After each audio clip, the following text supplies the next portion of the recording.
ইসলামে বলে সৃষ্টিকর্তা একজন, আর হিন্দু ধর্মে কোটি কোটি দেবতা।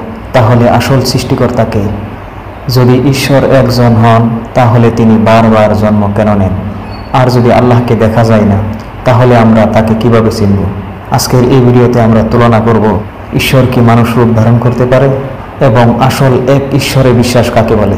ভিডিওটি শেষ পর্যন্ত দেখুন, কারণ এই ভিডিও শুধু প্রশ্ন নয়, তোমার চিন্তা ধারণায় বদলে দিতে পারে।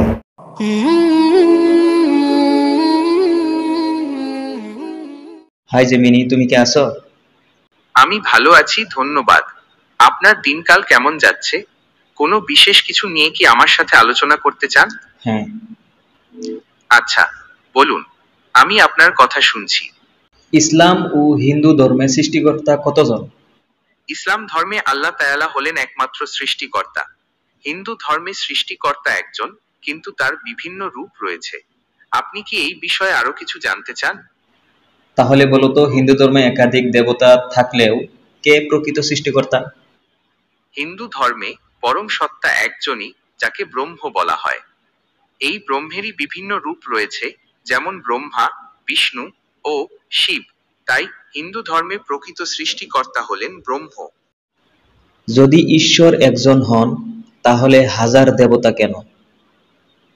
হিন্দু ধর্মে হাজার দেবতা আসলে পরম ব্রহ্মেরই বিভিন্ন রূপ। এই রূপগুলো বিভিন্ন শক্তি ও গুণের প্রতীক। তাই ঈশ্বর একজন হলেও তাকে বিভিন্ন রূপে পূজা করা হয়। কোরআনে আল্লাহ নিজেকে কিভাবে পরিচয় দিয়েছেন? কোরআনে আল্লাহ নিজেকে আল্লাহ নামে পরিচয় দিয়েছেন, যার অর্থ একমাত্র উপাস্য। তিনি আরো বলেছেন যে তিনি সর্বশক্তিমান, দয়ালু ও ক্ষমাশীল। আচ্ছা বলুন তো, হিন্দু ধর্মে ঈশ্বর কি মানবের রূপ ধারণ করতে পারে? হিন্দু ধর্মে ঈশ্বর বিভিন্ন সময় বিভিন্ন রূপে পৃথিবীতে আবির্ভূত হন। এই রূপগুলোকে অবতার বলা হয়। রাম ও কৃষ্ণ হলেন ঈশ্বরের দুটি জনপ্রিয় অবতার। আচ্ছা, আল্লাহ কি চোখে দেখা যায়? ইসলাম ধর্মানুসারে আল্লাহ নিরাকার এবং মানুষের কল্পনার ঊর্ধ্বে। তাই আল্লাহকে চোখে দেখা সম্ভব নয়। তবে কোরআনে বলা হয়েছে যে বিশ্বাসীরা পরকালে আল্লাহকে দেখতে পাবেন। হিন্দু ধর্মে দেবতা কতবার জন্মগ্রহণ করেছেন? হিন্দু ধর্মে ঈশ্বর বিভিন্ন সময় বিভিন্ন রূপে পৃথিবীতে আবির্ভূত হন। এই রূপগুলোকে অবতার বলা হয়। রাম ও কৃষ্ণ হলেন ঈশ্বরের দুটি জনপ্রিয় অবতার। আচ্ছা তাহলে বলুন তো, ব্রহ্মা, বিষ্ণু, মহেশ তিনজন না একজন?